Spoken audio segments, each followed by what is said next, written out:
On récapitule ce que vous avez à connaître sur la vitesse. 3 formules. Pour le mouvement rectiligne.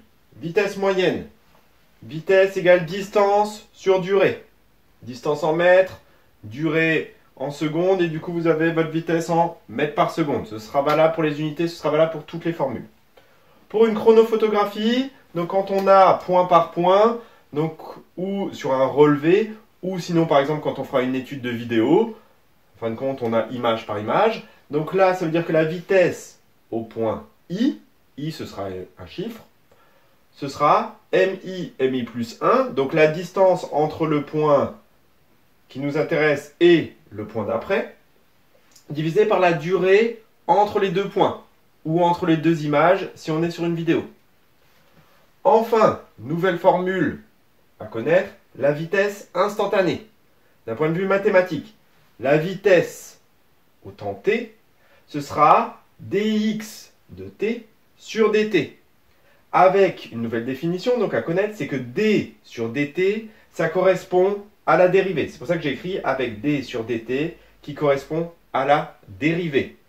Et en dessous, je vous ai mis le lien avec le cours de mathématiques. f' de x, ça correspond à df sur dx de x. Donc ça veut dire que c'est vraiment tout le d sur dx qui correspond aux primes de mathématiques. Donc en fait, pourquoi en physique on met une notation bien plus lourde? Pour commencer par rapport aux mathématiques, c'est parce qu'en mathématiques, vous voyez toujours la variable x, et quand vous dérivez toujours par rapport à x. Nous en physique, en fait, ça nous permet de préciser par rapport à quelle variable on dérive. Donc ici, on ne dérive pas par rapport à la position, mais on dérive par rapport au temps. Donc c'est pour ça qu'on va faire d sur dt. C'est pour dire dériver par rapport au temps. Mais ça veut dire que dans vos calculs, c'est vraiment tout ça, et il ne faudra pas rediviser par un dt. Donc voilà les 3 formules à connaître pour la vitesse.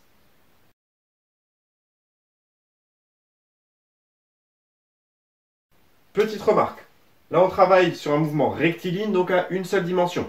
Si jamais on travaillait avec un mouvement plan, donc à 2 dimensions, en fait on travaillerait qu'avec des vecteurs. Dans ce cas-là, en fait il faudrait projeter sur les différents axes, projeter sur l'axe X, projeter sur l'axe Y, et du coup, tout faire en double. Donc il faudrait travailler avec une vitesse selon X, qui serait égale à dx sur dt, et il faudrait travailler avec une vitesse suivant Y, et du coup, la vitesse, ce serait dy sur dt, donc la dérivée de la composante Y.